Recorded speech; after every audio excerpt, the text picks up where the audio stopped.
Əziz uşaqlar, biz bugün sizinlə Yunan-İran müharibələri haqqında danışacağıq. Bu mövzuya başlamamışdan əvvəl biz sizinlə ilk növbədə Yunan koloniyalarının meydana gəlməsi məsələsini izah eləyəcəyik. Bilirsiniz ki, əvvəlki dərsimizdə də bu haqda danışmışdıq ki, Yunanistanın təbii coğrafi şəraiti burada gəmiçiliyin inkişafı üçün əlverişli şərait yaratmışdı. Heç də təsadüfi deyil ki, həmin dövrdə, yəni eradan əvvəl 1-ci minillikdə Yunanlılar bölgənin ən yaxşı gəmi qayıranları hesab olunurlar. Onlar ağacların gövdəsindən iri gəmilər və qayıqlar düzəldirdilər. Bu qayıqlar vasitəsilə onlar İon, Aralıq və Egey dənizlərinin sahillərinə, bəzi hallarda isə Yunanistandan xeyli aralıda yerləşən Qaradənizin sahillərinə qədər üzürdülər. Bu gəmi dəniz səyahətlərində bir neçə məqsəd olurdu. Əsas məqsəd isə ticarət və bir də qənimət ələ keçirməkdən ibarət olurdu. Yunanlılar gəmiçilik inkişaf etdikcə çox müxtəlif ərazilərə gedir və burada özləri üçün yeni məskənlər, koloniyalar yaradırdılar. Yəni koloniyalarda, yeni məskənlərdə məskunlaşan, burada yaşamağa başlayan Yunanlılar özlərini heç də öz vətənlərindən ayrı hiss etmir, özlərini və Yunanistanda yaşayan əhalini bir xalqın, vahid bir xalqın nümayəndəsi adlandırırlar. Buna görə də onlar öz vətənlərini Ellada, özlərini isə Ellinlər adlandırırlar. Heç də təsadüfi deyil ki, koloniyaların yarandığı dövrdə meydana gəlmiş mədəniyyət, Ellinizm mədəniyyəti, bu dövrdə yaranmış dövlətlər isə demək ki, Ellin dövlətləri adlandırılırdı. Qədim Yunan şəhər dövlətlərinin hər biri müxtəlif vasitələrlə demək ki, koloniyalar salmağa çalışırdılar. Nəzərdə çatdırım ki, Yunan koloniyalarının yaranması təxminən eradan əvvəl 8-6-cı əsrləri əhatə edirdi. Bu dövrdə Qaradənizdən başlayaraq İspaniya sahillərinə qədər çox geniş bir ərazilərdə Yunan koloniyaları meydana gəlmişdi. Bu koloniyaların içərisində Qaradəniz sahilində yerləşən Olvia, Xersones və Pantikabey kimi koloniyaların adlarını çəkmək lazımdır. Bəs Yunanlılar nəyə görə koloniyalara meyl edirdilər, koloniyalarda məskunlaşmağa çalışırdılar? Nəzərdə çatdırım ki, bu köçmə zamanı, yəni koloniyalarda məskunlaşma zamanı əhalinin müxtəlif təbəqələr iştirak edirdilər. Xüsusilə torpağını itirmiş kəndlilər koloniyalarda özlərinə yeni torpaq əldə edə biləcəklərinə ümid edirdilər. Tacirlər və sənətkarlar çalışırdılar ki, öz məhsullarını yeni yerdə satsınlar.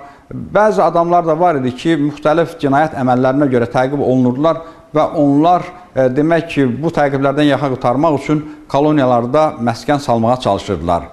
Hər bir Yunan şəhər dövlətinin özünə məxsus koloniyası var idi.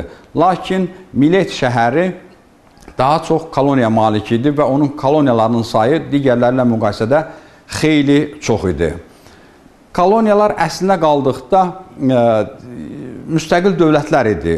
Onlar özlərinin iqtisadi və hərbi qüdrətinə görə heç də Yunanistanda fəaliyyət göstərən şəhər dövlətlərindən geridə qalmırdılar. Onlardan hər birinin özünə məxsus padşahı var idi, qanunları var idi. Onların hər birinin ordusu, xəzinəsi və pul vahidləri var idi. Nəzərinizə çatdırım ki, artıq eradan əvvəl 5-ci əsrə yaxın Yunan şəhər dövlətləri iqtisadi və hərbi cəhətdən xeyli güclənmiş, bölgənin ən qüdrətli söz sahibinə, qüvvə sahibinə çevrilmişlər. Lakin Yunanlılar bölgədə yeganə qüdrətli qüvvə deyildilər. Onların qonşuluğunda yerləşən İran Əhəməni dövləti də bu dövrdə ən qüdrətli dövrünü yaşayırdı. Əhəməni dövləti həmin dövrdə, yəni eradan əvvəl 5-ci əsrə yaxın Kiçik Asiyanı ələ keçirmişdi və çalışırdı ki, Yunan şəhər dövlətlərini də öz əsarəti altına alsın. Bu məsələdə Əhəməni dövlətinin ən qüdrətli hökmdarlarından biri olmuş 1-ci Dara xüsusilə böyük fəallıq göstərirdi. O, eradan əvvəl 500-cü ildə böyük bir ordu ilə Yunanistan üzərinə hücum etdi. Mileti, Yunan adalarını və Aral dəniz sahilində yerləşən şəhər dövlətlərini tabe etdi. Bundan sonra o çalışırdı ki, həm də demək Yunanistanın özünü işğal etsin. Bu məqsədlə o məhz Aral dənizi vasitəsilə Yunanistana hücum etdi və Orta Yunanistana çıxmış oldu. Eradan əvvəl 490-cı ildə Afina şəhərindən 42 kilometr aralıqda yerləşən Marafon düzündə Yunan qoşunları ilə İran qoşunları üz-üzə gəldi. Düşmən hücumu xəbərini eşidən Yunanlar öz vətənlərini qorumaq üçün ciddi hazırlaşmışdılar. Onlar bütün qüvvələrini səfərbər etmişdilər. Nəzərdə çatdırım ki, demək Marafon düzündəki döyüş ərəfəsində Yunanlar yaxşı silahlanmış 10.000 nəfərlik demək ki, piyada qoşun hazırlamışdılar ki, doğrudur, bu sayı etibarıyla İran ordusundan xeyli az idi. Lakin Yunanların döyüş ruhu yüksək idi, çünki onlar öz vətənlərini qorumaq uğrunda mübarizəyə hazırlaşırdılar. Marafon düzündə baş verən döyüş zamanı Yunan ordusuna təcrübəli sərkərdə Miltiad başçılıq eləyirdi. Məhz onun sərkərdəlik qabiliyyəti nəticəsində Yunanlar Marafon döyüşündə böyük bir uğur qazandılar. İranların qat-qat üstün qüvvələrini ağır məğlubiyyətə uğrada bildilər. Bu nəyin nəticəsində baş vermişdi? Hər şeydən əvvəl Miltiad öz ordusunun mərkəzində müdafiəni zəif qurdu, güclü müdafiəni isə cinahlarda yaratdı. Bunu görən İranlılar məhz zəif yerə, mərkəzə hücum etdilər. Afinalılar, Yunanlar demək ki, səbirlə onların daha irəliləməsini gözlədilər. İranlıları təxminən 100-150 metrlik məsafəyə qədər buraxdılar və bu zaman cinahlardan İranlıları sıxmağa başladılar. Və bu hücum o qədər sürətli baş vermişdi ki, İranlıların ən təhlükəli qüvvəsi olan, demək ki, ox atanlar hərəkət etməyə imkan tapa bilməmişlər. Hər tərəfdən sıxışdırılan İran ordusu məğlubiyyətə uğradı və geri çəkilməyə məcbur oldu. Bu qələbə, Marafon döyüşündə əldə edilmiş bu qələbə Yunanların döyüş ruhunu xeyli yüksəltdi.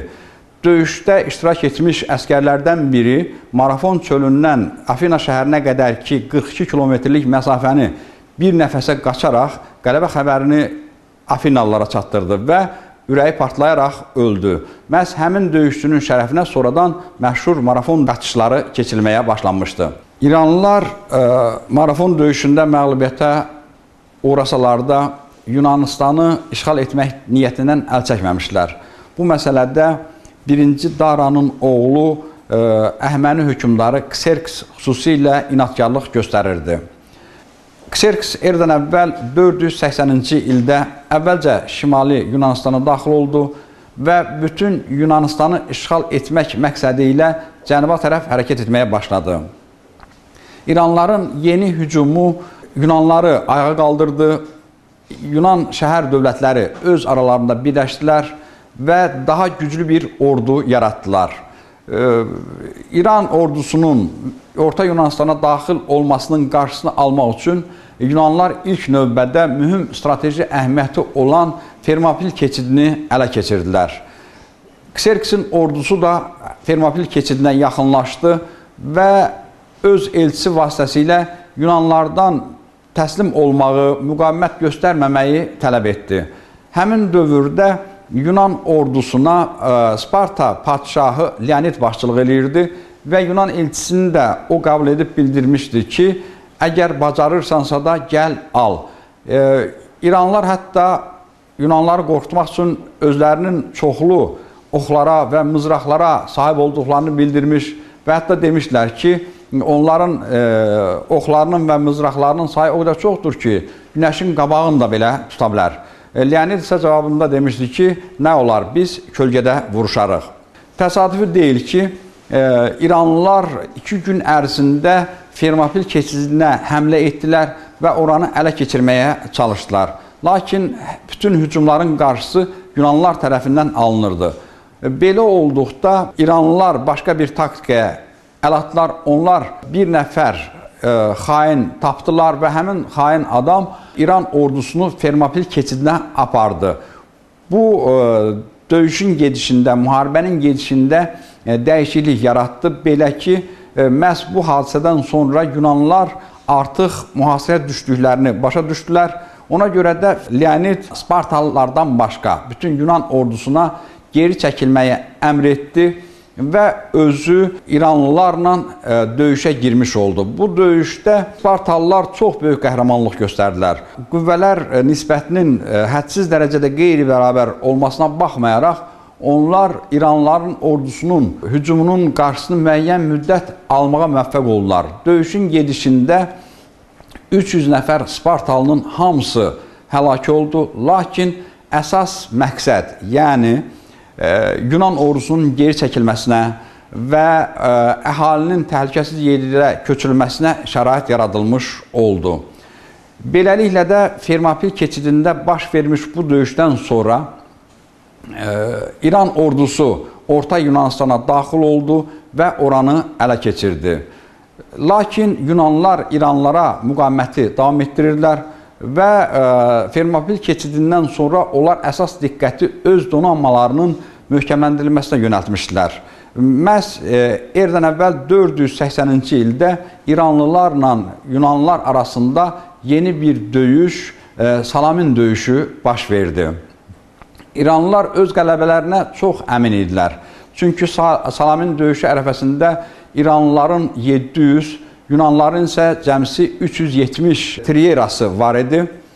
Əgər İran gəmiləri çox ağır idilərsə də, əsasən yük daşımaq üçün nəzərdə tutulmuşlarsa da, Yunan triyeraları çox sürətli hərəkət edirdilər. Bu gəmilərin hər iki tərəfində 3 sıraya düzülmüş avar çəkənlər var idi və onlar elə sürətlə hərəkət edirdilər ki, İran gəmilərini manevr etmək imkanından məhrum edirlər.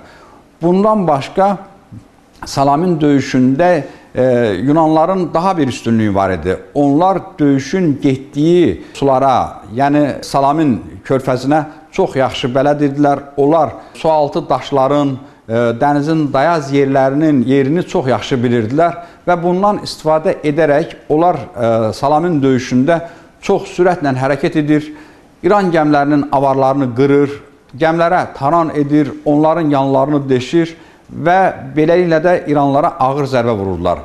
Döyüşün gedişində artıq Kserks öz donanmasının xeyli hissəsini itirdiyini başa düşərək qalan hissələri xilas etmək məqsədi ilə geri çəkilməyə məcbur oldu və beləliklə də Salamin döyüşündə İranlılar məğlub olaraq geriyə çəkildilər. Lakin bu heç də hələ İranlıların Yunanistanı işğal etmək niyyətindən tamamilə əl çəkmələri demək deyildi. Yunanlılar İranlıları tamamilə geri çəkilməyə erdən əvvəl 479-cu ildə baş verən Plateya döyüşündə məcbur edə bildilər. Həmin döyüşdə Yunanların parlaq qələbəsi ilə nəticələndi və bu qələbədən sonra artıq İranlılar bütün Orta Yunanistanı tərk etməyə məcbur oldular. Lakin bu da hələ müharibənin tamamilə sona çatması demək deyildi. Bundan sonra döyüş əməliyyatları dənizə keçirildi. Hərbi əməliyyatlar əsasən dənizdə aparılırdı və belə olduqda demək Yunan şəhər dövlətləri öz aralarında birləşdilər və hərbi ittifaq yaratdılar, dəniz ittifaqı yaratdılar. Bu dəniz ittifaqı tarixdə Afina dəniz ittifaqı adlanırdı. Çünki həmin dəniz ittifaqına Afina şəhərinin strateji başçılıq eləyirdi. Döyüşlər, dəniz döyüşləri təxminən 30 ilə qədər davam elədi və Yunanların tamamilə qələbə çalması ilə nəticələndi. Artıq ağır məğlubiyyətə uğradıqlarını başa düşən İranlılar Yunanlarla sülh bağlamağa məcbur oldular və bu sülh Yunanlar üçün çox böyük əhəmiyyət kəsb elədi. Belə ki, həmin sülhə görə İran dövləti Milet şəhərinin, Kiçik Asiyadakı Yunan şəhər dövlətlərinin və Aralıq dənizindəki şəhər dövlətlərinin müstəqilliyini tanıdı və bundan sonra İran donanmasına Egey dənizində üzmək qadağan olundu. Bu qələbə və bu sülh bütövlükdə Yunanistanın Aralıq dənizi hövzəsində hakim qüvvəyə çevrilməsi üçün şərait yaratdı və Afinanın, eləcə də digər Yunan şəhər dövlətlərinin qüdrətini daha da artırmış oldu. Bugünkü dərsimiz bu qədər.